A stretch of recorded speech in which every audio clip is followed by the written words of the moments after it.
I got your papers done. Whew. Nice to get a stack out of the way. And so you can get them after class. They're in alphabetical order, so we'll paw through and find yours. A few observations in general. Most of you did a pretty good job of getting the guts of Luther right and kind of getting to the whole idea of the crux theologorum. Did handle that pretty well. On the implications, some of you kind of were at a loss for what you're supposed to say. At least that's my perception. I'm just guessing. But one of the things I would really stress is what comes through very clearly is that this is an example, again, kind of the whole crux theologorum of divine monergism, human responsibility. So evangelism, who's doing it? God. Who has to go out and proclaim? Me. And how well do I have to do my job? Really, really well. Yeah, but God's doing the converting. Yeah, but you're responsible. See what I mean? It's the crux theologorum all over again. So you can't kind of lay back and say, well, conversion is God's problem. We just kind of wait for it to happen, and we'll talk to people as we can. No, it needs to be a little more aggressive. People are going to hell. You need to do something about it. But wait a minute. It's all God's choice. Yes, but it's also your responsibility. So it's that tension's there again. And you can even put it this way. No proclamation, no faith. And that's true. But you say, oh, but wait. God will get those he's chosen. Well, that's kind of almost irrelevant for us. For us, what matters is we've got to proclaim. And if we aren't proclaiming, people are going to hell. And can you even say to somebody, if you never tell your neighbor about what Christ has done for them, and they end up in hell, you're responsible. Yeah, I think you can say that. I don't have a problem with that. And is that guilting somebody? Yeah, okay. So, it's fine. The law does that to us. And so I don't have a big problem with that. So kind of the things, and a lot of you picked up on this, but the driving thing for me is if we take this thing seriously, well then that means people who are dead. And until somebody tells them the gospel, they're still dead. So we've got to talk. And we've got to go out there and actually open our mouths and talk and do this. And this also kind of calls into question things like seeker-sensitive services. I mean, what is a seeker if you really take Luther seriously? There's no such thing. If you really take Luther seriously, there is no middle ground. You're either dead or you're alive, period. So then seekers are just idol worshipers looking for a new idol. That's all. And so maybe they're a little more spiritually inclined than some of the other pagans, but they're no more saved or not halfway saved, or they're not even more looking. They're just, filling themselves with their new kind of idol. So we need to be honest about what we're really doing here and what kind of outreach really looks like and what is the goal.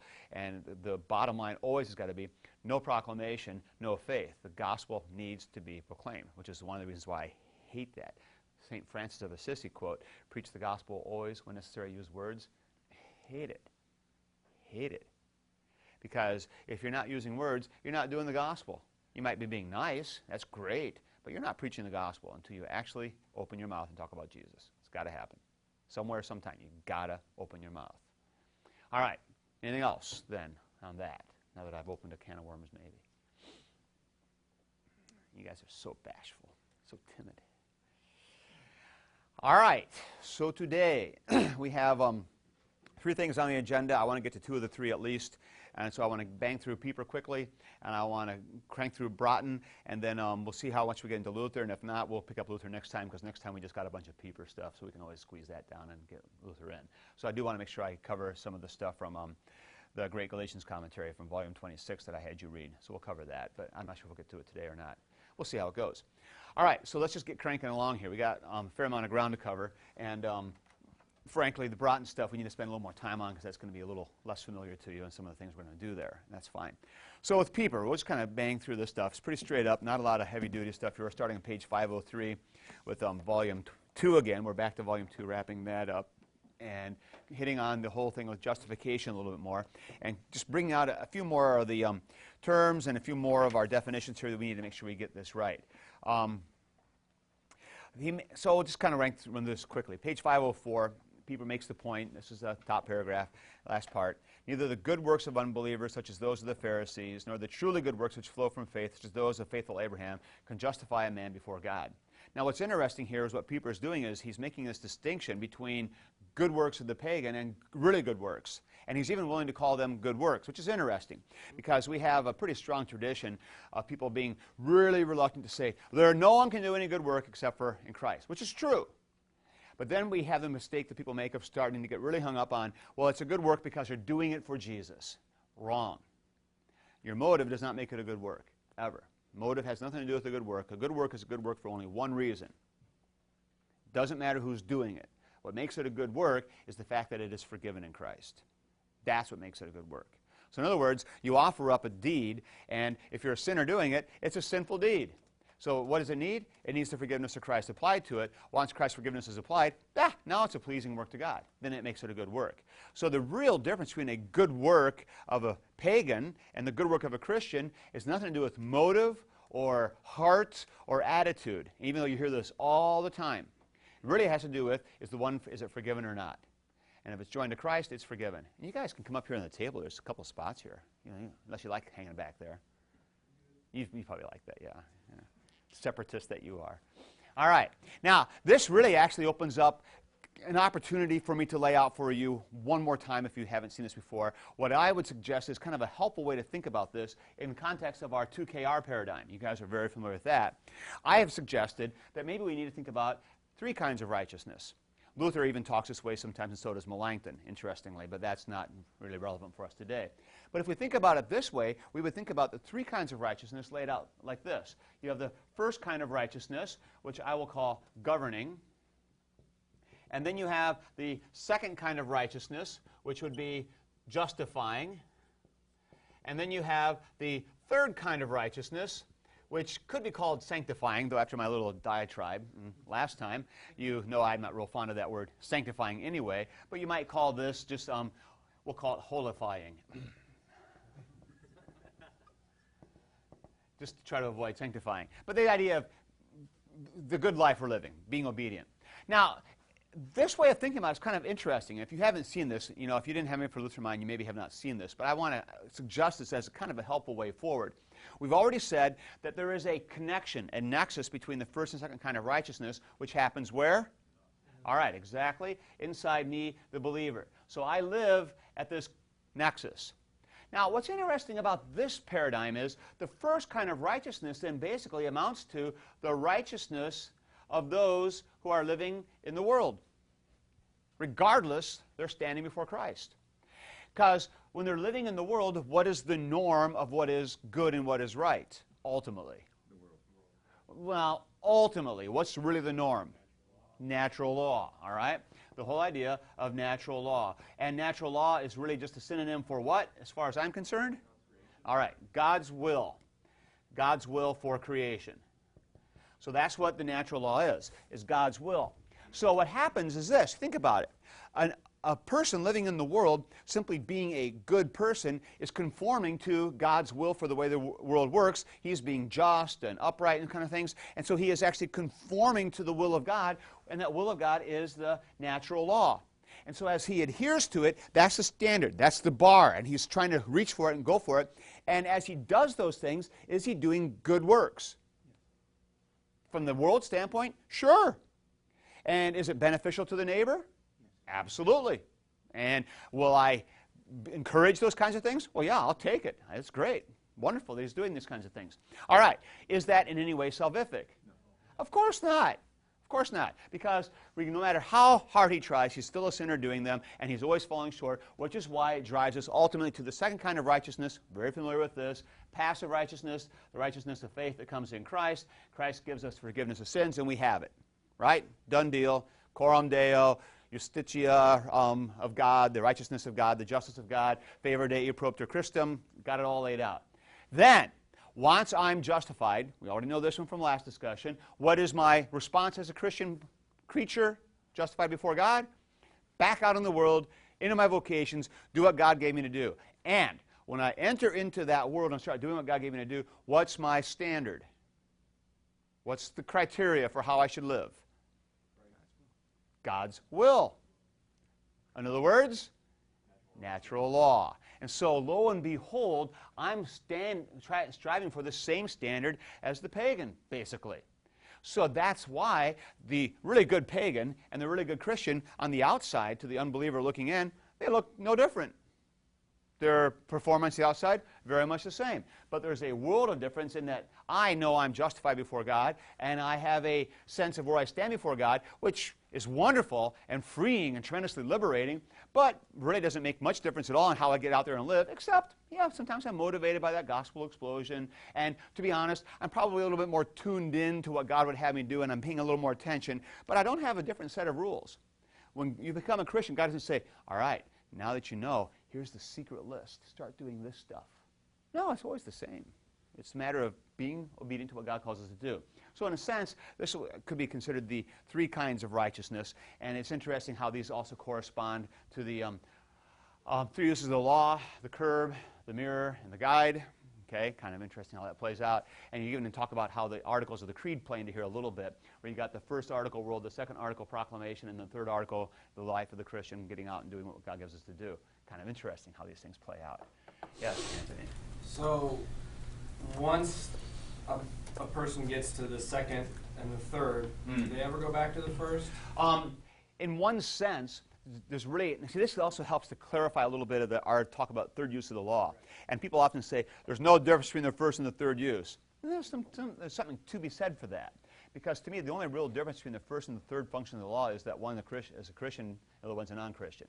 Because it's the same law I'm trying to do, and I'm trying to do it for the sake of my neighbor, and there's not that much difference. So in a sense, it's the same. But in another way, I'm willing to keep the discussion of the first function, because I think the first function gets more at the idea of just the kind of the normative curbing aspect of the law. And does that still work in the life of a Christian? I would say absolutely all the time, no problem. And while there are some who would say, yeah, it kind of does, and that's kind of too bad that we're not better motivated, my attitude is more, yeah, it does, fine. It has its place. And I'm glad it's there because it keeps me in check. Sometimes the law just holds me from doing stupid things, and that's great. And the law has that role in my life, even as a Christian. Yeah, I'm still simul et peccator. I need it. And maybe it's a little embarrassing to admit that, but that's the reality. So it has a role, I think, even for the believer. Okay? Anything else then? Yeah, Gino. When we talk about justification in coram deo means every time, every moment we stand before the God, or coram deo means just the final judgment kind of. No. It's perpetual, continual, ongoing thing. We stand before God always justified. Kind of one point every day. At what? Just point. No. Continually. And see, this is the cool thing about getting the simul iustus et peccator right. The key is the simul at the same time. So when I'm going out in my daily life from time I get up until I go to bed at night, cranking through my life, working my tail off, doing my human responsibility things as the best I can, evangelizing, doing my vocation, everything. In every moment that I'm doing that, I am coram deo, justified, and completely off the hook and forgiven. And what you get then is this wonderful disparity of how the Christian life looks. Because you get people who are knocking themselves out, trying really hard to be good, and at the same time, carefree. And you say, they don't go together. Well, that's the whole beauty of the Christian life, because they do. And see, this actually does speak to some of the things you get about Lutherans. People say, Lutherans, oh, you Lutherans, you're all hung up on guilt. You're always guilt trip, guilt trip, guilt trip. And the other thing you hear is, oh, you Lutherans are a bunch of licentious people. Antinomian, licentious, you just live carefree lives. Yeah. They're both true, taken the right way.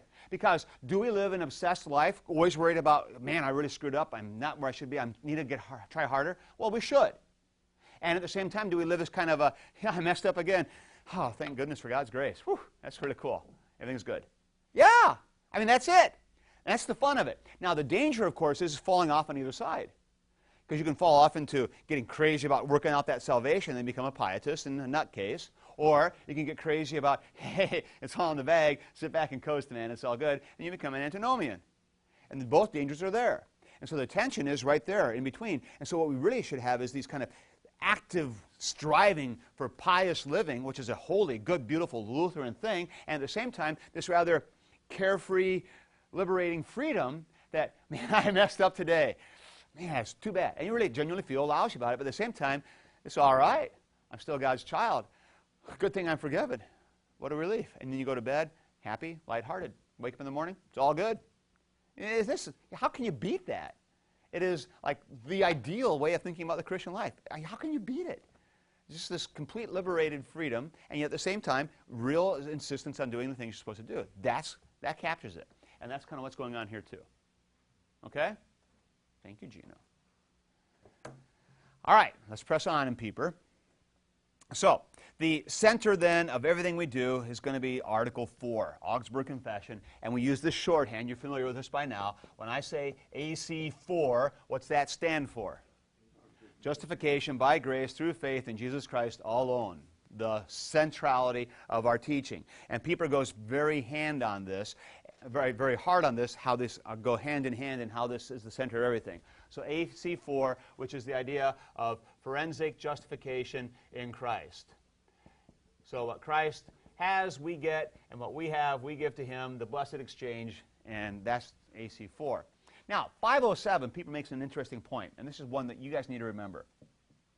He points out how some people really get a little concerned about the harsh polemic of St. Paul in the book of Philippians, which seems to be out of place with everything else, which is so nice. And Pieper says a very nice thing here. He says, this is the very bottom of 507, last line. Joy over the gracious work of God goes hand in hand with the determination to oppose those who would destroy this joy. Seeing the glorious results of the grace of God in the Philippian congregation, the apostle was moved by holy wrath against the Judaizing workmongers who imperiled the entire foundation of the Christian faith and life. This is exactly what Luther was doing. Remember I told you last time, what gets Luther really fired up? It's the gospel under attack. When the gospel is threatened, Luther goes full blast after you. And that's a good way of being. And you guys need to recognize this in your own life. People have this all the time. Oh, you Lutherans are so hung up. Oh, we're so mean. We're so judgmental. We're so harsh. No, it's an issue of fighting for the truth. And when it's the truth, we proclaim it.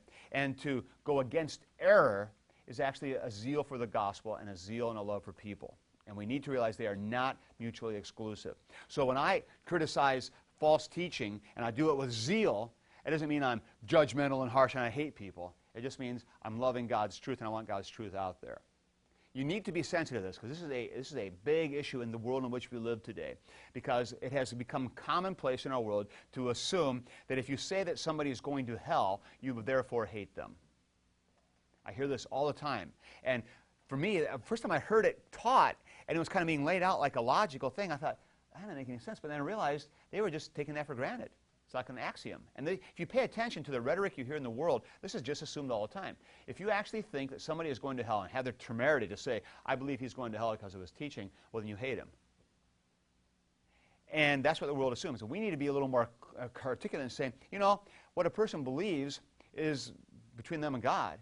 And if they believe wrong things, God will hold them accountable. And it doesn't mean that if I say he's got the wrong beliefs and I think he's going to hell, that I hate him. In fact, I could care a lot about him and really love the guy and still think he's going to hell. And we need to be, I think, a little more careful in our Christian teaching to make the difference. Just because I teach, hey, Mormons have the gospel wrong, therefore they are not saved. Well, that means you hate Mormons. No, it doesn't. Any more than I hate Muslims, or because they have the gospel wrong and get Christ wrong. And because they get Christ wrong, they have put themselves outside the faith. And you say, well, that's really harsh, outside the faith. Hey, deal with it. John 14, I am the way, the truth, and the life. No one comes to the Father except by me. Who said that? Oh, yeah, that uptight Jesus guy who was really exclusive and harsh and mean. Hated everybody. Come on. I mean, we got to come clean on this stuff. The zeal for the truth does not mean that we hate people. It means we're zealous for the gospel. And Christ made it very clear. It's exclusive. Christ alone, period. That doesn't mean I hate anybody who's not a Christian. It means I care about them. They need to hear the truth. And if I point out an error in somebody's doctrine, it doesn't mean I hate them. It just means we have a difference in doctrine and it matters. And we can be zealous in fighting against error and fighting for truth without being mean and hating people. But the people in your own congregations aren't going to get this. They struggle with this mightily. They really do. And you need to be, I think, a lot more clear in teaching this. All right, good. Pressing onward. We've already encountered before the distinction, in Lutheran mind you should have encountered this, between subjective and objective justification. You remember this distinction? The objective justification distinction is the idea that Christ has objectively, by fact, died for all men. Everybody has been justified. So in a sense, has all of creation been justified at Calvary? Yes. Absolutely. Then the subjective justification is the application of that to me, subjectively. And where does that usually take place? Yeah, the baptismal font. When God claims you and puts his name on you, you're mine. Now that's where the subjective happens. So the objective reality of the cross is applied to you subjectively, personally. And so we can make this distinction. It's helpful to do this. It's helpful because it reminds us that God's justification is for all, but why aren't all saved? Well, not all receive the gift and are subjectively justified. So that clarification comes through on page 508 again a little bit. All right, Pieper presses onward and points out how, in reality, in the end, both a Roman Catholic emphasis on performance and a Zwinglian or Reformed emphasis on gratia infusa amounts to the same thing. You're missing justification as the bald Word of God, and instead you're making it somehow dependent upon what you do, either before or after, and God's performance, or your performance after God's work in your life. And that's a problem. All right, good. Central doctrine. Pieper makes the argument on page 513 and following that justification is the central doctrine of the Christian faith. That's why, AC4, the doctrine on which the church stands or falls. David Scare is one guy, at least I know, who disagrees. Scare says all doctrine is Christology. And so he would say, no, it's Christology. Now, before you get all worked up and start having, which one's right, Christology or justification, it's a distinction without a difference when you get right down to it. Because what is justification? It's what Christ has accomplished for us. And what's Christology all about? It's God's work in Christ to do what? To redeem the creation, to justify it, to put things back. And so it's not really that big of a deal of a difference. It kind of is a question of which one you're going to emphasize. And Pieper is even explicit here. He says right on page 514, he spells it out about 8 lines down. Thus, Christology serves merely as the substructure of the doctrine of justification. Ouch. That even doesn't sound good. Christology and merely in the same sentence does not sound good. But you get Pieper's point. He's saying we get our Christology right so we can get justification right, but then Scare would turn around and say, no, you get justification right so you can get Christology right because Christ is the center of everything and we want to honor God. I think they're both right. It's just a matter of emphasis on which way you're coming at this. So we don't need to get too worked up about which one that is. You said that was on 514? 514, Yeah. yep. Yeah, About 8 lines down. So I remember reading it. Okay, I got it. after the Thanks. brackets of the biblical. All right, good. Everybody found it. 516, moving on here. Point 5, all Christians believe in justification by faith. This is true. All Christians do. And Pieper writes, there is a great diversity among Christians. Some are strong in their faith, others weak. Some have excellent knowledge of the Christian doctrine, others are woefully deficient in this respect. There are Orthodox Christians and heterodox Christians, and membership in the Church of Christ are not... but there is, I'm skipping the parentheses, but there is full accord among Christians on the doctrine of justification. All Christians are at one in believing that God forgives their sins by grace for Christ's sake without any merit of their own, for it is this faith which makes the Christian. Exactly right. Exactly right. So everybody who is going to be a Christian has to believe in justification by faith, by grace through faith in Jesus Christ alone. Everybody, whether they know it or not. And if you don't believe this, then you are extra ecclesiam, which means outside the church. In other words, you ain't Christian. And this gets back to the polemic I was doing before, that we should not be afraid to say, hey, your position puts you outside the church. This is a hot issue now with this whole Mormon thing, which is not going to go away for the next year at least, as we're dealing with the whole Romney situation. And this comes back again and again and again. Well, Mormons are Christian too. Well, the answer is no, they're not. They're not. Because of this. If you look at Mormon doctrine, do they say that Christ alone is the means of salvation and that He is sufficient for our standing before God? Do they teach forensic justification? No, they don't. And not only do they miss this, but then they miss the other huge central point, which is the Trinity. So when you get right down to it, the idea of the corpus doctrinae comes back into mind here. You remember hearing about that before, the body of doctrine? So the whole Christian doctrine, all of this is like a body, corpus doctrinae. And it all matters. And it's not like strings pearls on a string where you kind of take them all separately. It all flows together. Doctrine is just one big whole unit called the corpus doctrinae. But there are some parts more important than others. So I can get baptism wrong, lop off an arm. Will I survive? Yeah. Happily? Probably not, but you'll get along. And so someone can get Lord's Supper wrong, lop off another arm. Okay, now we've got an armless person. Can he get by without baptism and Lord's Supper? Probably. Not very happy, but he can. But you can't get by without justification by faith through Christ alone. Forensic justification, AC4, has to be there. Lose that, and you've lost the heart. And the other thing you have to have is Trinity. God is Father, Son, Holy Spirit, the head. You can't have that wrong. You get that wrong, you're out. And so the church has always said that if you get Trinity wrong or if you get justification wrong, you are extra ecclesiam, period. It's the way it goes. So it's really not a matter of how nice they are, how many things they agree on, or what their roots are. Who cares? And I even read something recently, which I think is right on the money, that says essentially Mormonism is kind of just like another Abrahamic faith like Islam.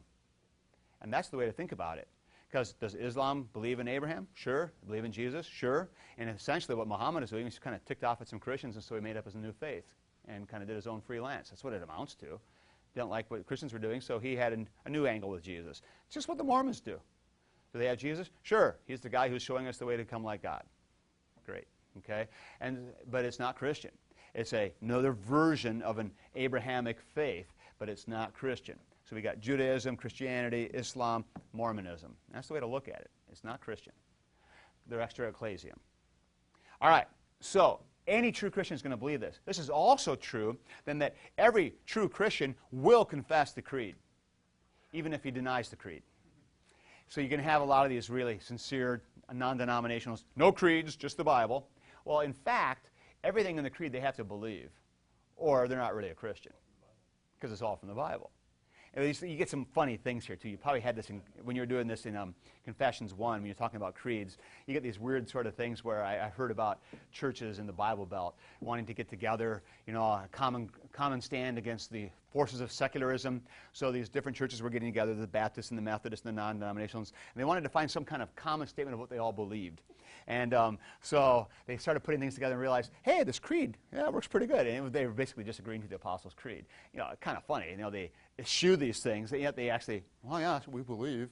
Because that's exactly right. They have to believe these things, so that is the Christian faith, whether they like it or not. All right, good. That's enough on that. Pieper makes a big deal on 516 about the terrores conscientiae, the terrors of conscience, which is just simply the work of the law tearing you down. Then the gospel comes in and gives you life. So you don't need to get too hung up on that.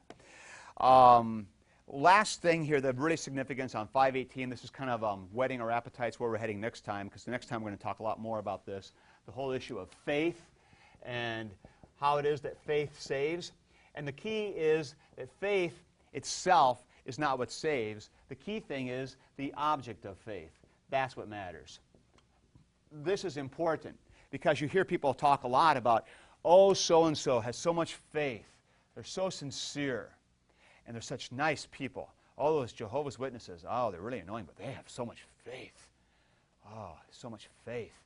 And when people say it almost like with admiration. Well, faith is not the point. You can be, as the saying goes, sincere and be sincerely wrong. And so sincerity is nothing. And faith is nothing. The key is the object. And for us, of course, the object is Christ. That's the whole point. So it's not faith per se, it's the faith in Christ. And when you get this right, this starts to shed some light on some interesting things. Faith that is weak or faith that is strong doesn't make that much difference, so long as it's hanging on to what saves. And you can come up with analogies, which always fall short, but suppose you've got a life raft, and you've got a guy who's got both arms hanging on, and he's a big, strong guy, and he's got a good grip on this. You've got another person who's just barely hanging on, but they're both hanging on that life raft, and they're both afloat. And faith is grabbing onto that thing that's going to save them. The object is the same. And once you've got a hold of that object, that's enough. Faith grabs on. We'll talk about this more next time, because I said Pieper's next discussion is going to be talking a lot more about faith. But the point here is it's the object of faith that is significant, not just faith in something or having faith. All right, anything else with Pieper? All right, so far Pieper. We'll pick him up some more next time. Pressing onward then. Next item on the list is this book by Braaten, Justification, the article by which the church stands or falls. Did you guys all track this one down all right? I'm hoping you did. Fair enough.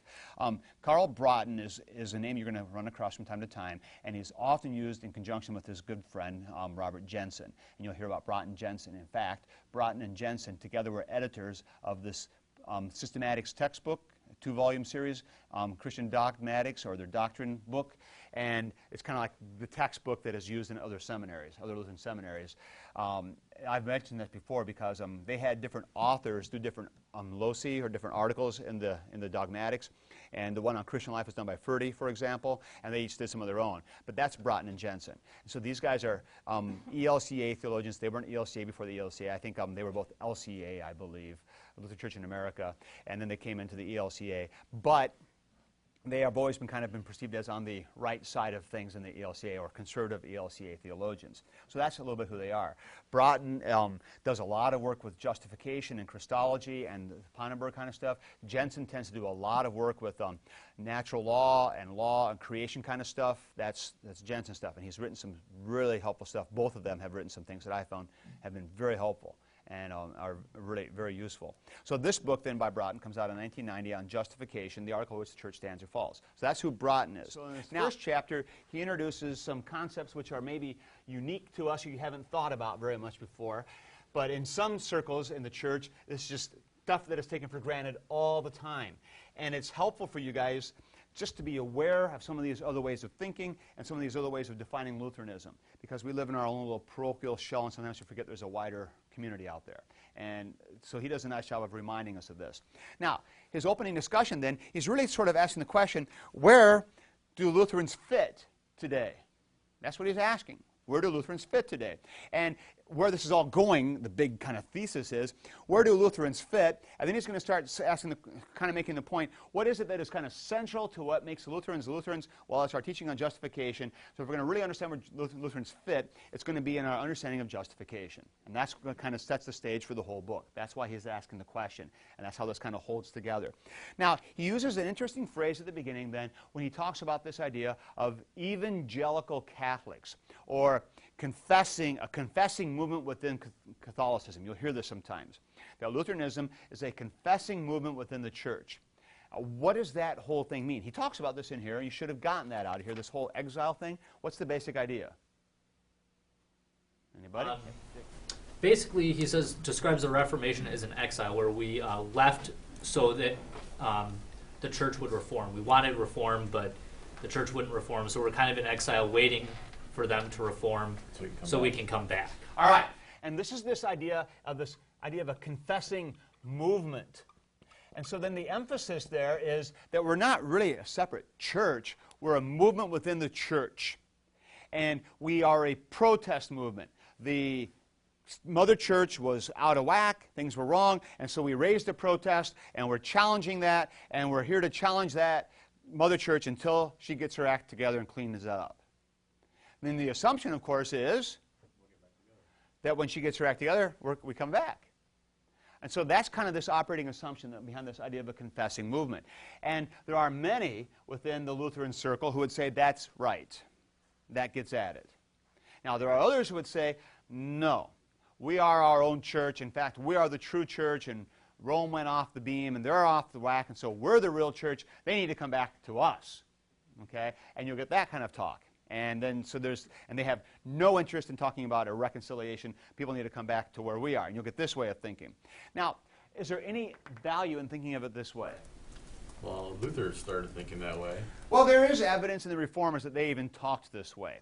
The idea about it would be enough, the Latin satis est. It's enough if they let us preach the gospel in its purity. And Melanchthon said that. This then leads to things like Richard John Neuhaus, of course. And Neuhaus, graduate of this institution, who ended up going over to Rome. Why? Because he gave up his Lutheran theology and became a Roman Catholic?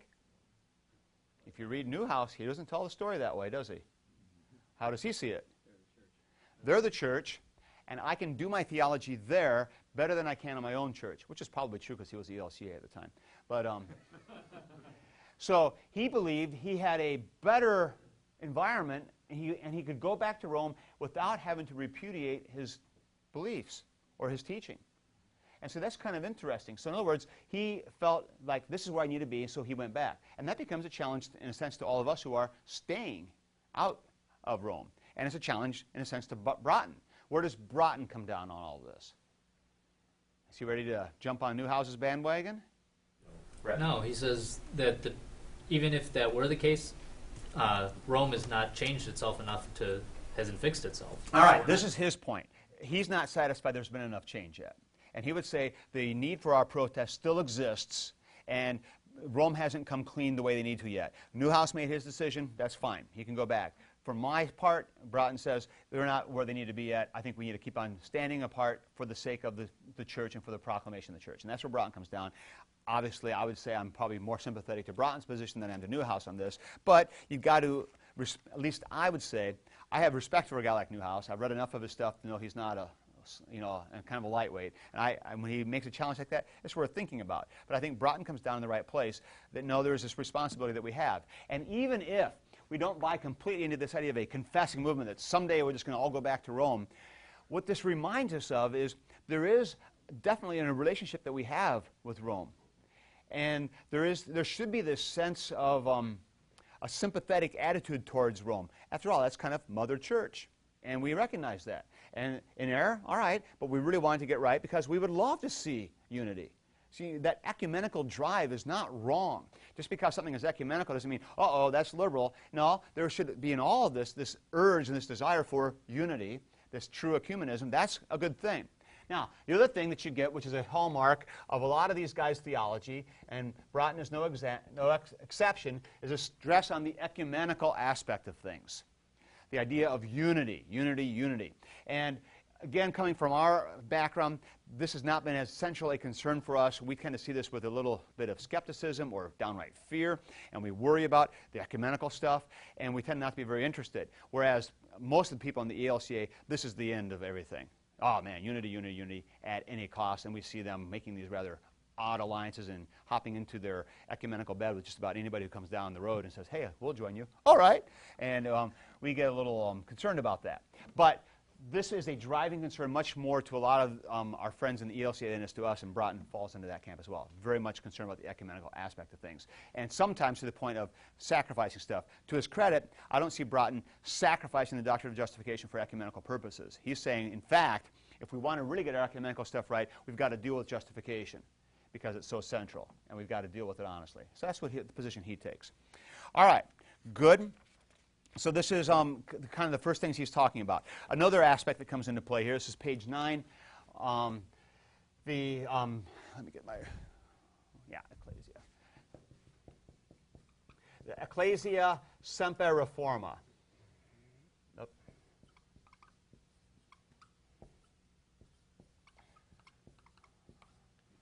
Make sure I spell it right for you. Yeah, okay. Thought so. Ecclesia semper reformanda, which means the church is always reforming. The church is always reforming. What you often see coming from some of our friends on the left side of things is that they say, what is it that makes a Lutheran a Lutheran? And a lot of them will say this. Ecclesia semper reformanda. What did Luther do? He reformed the church. What do Lutherans do? They reform the church.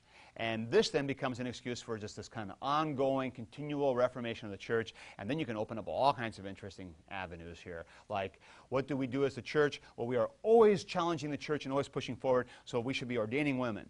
And we should be ordaining homosexuals and blessing same-sex unions because we are continually challenging the church to be more like the gospel. And this is interesting because this is why some of the people that we would say are totally selling out the faith look at us as being totally selling out the faith because we're missing this and we're not doing this. And they see themselves as actually being faithful in their work. So. Yeah, I've heard this argument before that like the ELCA capture the spirit of Luther. Exactly. That they're the spirit and we are kind of like, oh, yeah, the historical setting. Oh, yeah, we're hung up in historicism. We're doing repristination stuff. We're totally irrelevant because we've missed the real spirit of Lutheranism. And in fact, they insist that if Luther would come back today and walking around, he would bless what they're doing and curse us. Right. And so they... Go ahead. Oh, I was just going to say, my argument is, was the spirit of Luther to reform for reform's sake, or was the spirit of Luther to stand on truth? No, this is exactly right. This is exactly how we respond to this. But now, what's interesting, though, and see, this is helpful to remember, is people in your own parish are going to say, how can they call themselves Lutheran? Look what they're doing. And they kind of assume that some of these people get up and they just want to ruin the church. How can I screw the church up today? Oh, I know, I'm going to fight for gay rights. And that's not what's going on. These people are sincerely devoted to their causes because they think they're being right. They think they're being faithful to the gospel. They think they're being faithful to Luther. And that's why the issues are much more fundamental, like, what's it mean to be a Lutheran? What's it mean to be faithful? And our response, you're exactly right, Doug, is essentially, hey, Luther didn't reform just for the sake of Reformation. That's very clear. He was reforming only to the extent he needed to, which is one of the reasons why he does not go cleansing everything out, but holding on to what is good and trying to be balanced in what he's doing, because the truth is what matters. And if you especially look at Luther fully mature in the 1530s, that comes through very clearly. And this is also why a lot of those who hold to this position look at mature Luther as a sellout and kind of, he got crotchety and crabby in his old age, and his intestinal problems got the better of him, and he became crabby. And they kind of just write him off. When we'd say, no, that's the real Luther.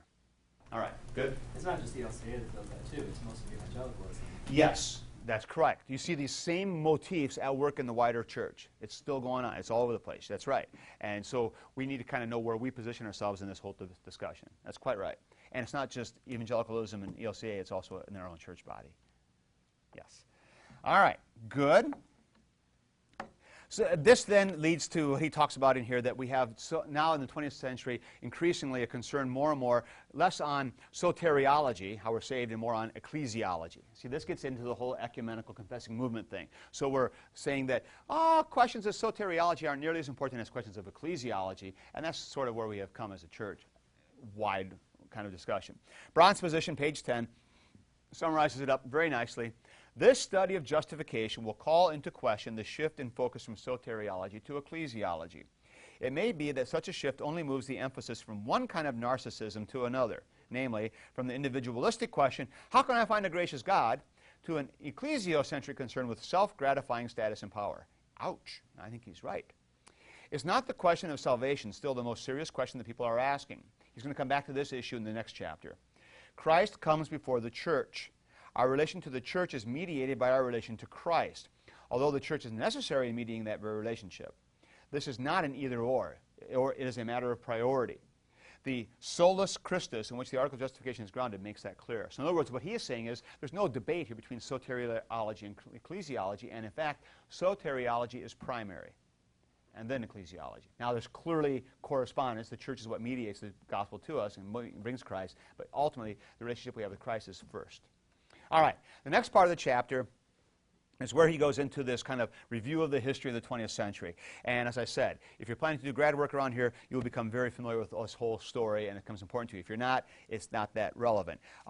It's just this whole list of these people he's talking about. But the interesting thing is on page 12, where he talks about three forces that have been at work in the church today to bring us to where we are now. This is very interesting. Central paragraph on page 12, about halfway through. He writes, in Protestant orthodoxy, justification tended to become petrified in a system of scholastic categories enshrined in the coffin of pure doctrine. Who's he have in mind there? Thank you. Exactly. Us. Now, not just us, but clearly he would put us in that category. So in other words, we're so concerned about pure doctrine that we petrify the whole system of justification, and we enshrine it in a coffin. And so, wow, pretty strong language here, and you can see what he thinks of that. But now, is that a fair criticism? And probably. There are times we become so concerned about doctrinal fidelity and getting it right that we actually forget about how it applies, forget about proclaiming it. This is back to that concern that Thomas Long had. Remember his essay? That you don't make forensic justification into a series of doctrines, but you preach it. You actually need to deliver it. You do it. And there's something to be said for this. He's got a point here. So that's his first problem. Second problem. In pietism, the focus was on the individual's experience of repentance and faith, justification being one aspect of the way of salvation, along with regeneration and the pursuit of holiness. So we have an individualization. Third, the Enlightenment. My problem. In the Enlightenment, religion became a private affair, divorced from the worldwide dominion of God in all expressions of life. So now he says this. These three trends in Protestant Christianity have been described as a modern Babylonian captivity of the church, following Luther, with crippling effects on the doctrine of justification because of its doctrinal objectivization in Protestant orthodoxy. We just kind of objectify it. In other words, this becomes a mere doctrinal, scholastic, intellectual exercise apart from me. This is Furti's concern, that if we make justification something that happens over there, then I'm never really killed and made alive. And so it becomes very sterile. That's one thing that happens. The second thing that happens is it's individualization in pietism. It's all about me. I don't need a church. I don't need a community. I'll just read the Bible by myself. Me and Jesus, thank you very much. So I'll go off and have my quiet time. A little bit what you get in Campus Crusade kind of stuff. You know, the evangelical, radical, me getting saved, your personal salvation, and who needs the church? What's the church anyway? You know, a little accountability group maybe, but what else? Then the third thing is it's privatization, enlightenment, rationalism, and this is the sense that religion is merely a private affair and has no bearing on a wider public, and it has nothing to say to the world around us. So these three things, he said, have tended to all come together to make justification seem irrelevant and no longer important. And he's going to try to undo that whole thing. That's his discussion. All right, he talks about Hall and Harnack, and this is the question that John had earlier, as two different ways of thinking about justification. Hall was making it essentially into a sense of saving the society, a sanative justification. We become holy in our actions. And Harnack was saying, no, it's more about the forensic and how LWF is kind of sort these things out. And so then he talks about Furdy a little bit, which is very nice, and wraps things up in this chapter, page 18. There is no end to all the conceivable questions. We shall have to keep the most important of them in mind as we look at justification afresh. Does justification make sense anthropologically under the conditions of modern experience and knowledge, and in light of understanding of the world and ourselves? Does justification help or hinder the interconfessional dialogues aiming to reunify world Christianity? There's his ecumenical drive. Or is it merely a game that Lutherans may be allowed to play at home as long as they don't impose its rules on their ecumenical journey? So go do your thing, just leave us alone. Does justification provide ethical motivation, inspiring people to fight for justice and peace, or does it put us to sleep on our quietistic beds? And it can do either way, depending on how you look at it. We're saved, don't worry about it, like I was talking about before. Do we have to be doctrinally synergistic to be ethically responsible? All right, so this is his introductory chapter, and he kind of sets the stage for everything that follows. Questions you have from this chapter, things you want to explore further. John had one earlier, which is great. You got questions about individuals or what he's saying or arguing, fire away. Bottom line of this chapter is he's saying, guess what? Justification still matters. It's still relevant. It's still important, and Lutherans need to be paying attention to this discussion. It is part of what makes us who we are, and we have a responsibility to the wider church to be faithful in this discussion. That's really what he's saying. All right, let's go to chapter 5, the next chapter you were to read for today. So now he's going to ask the question in here, the gospel of justifying grace and justifying faith. And the question is, how does this actually work in the world today?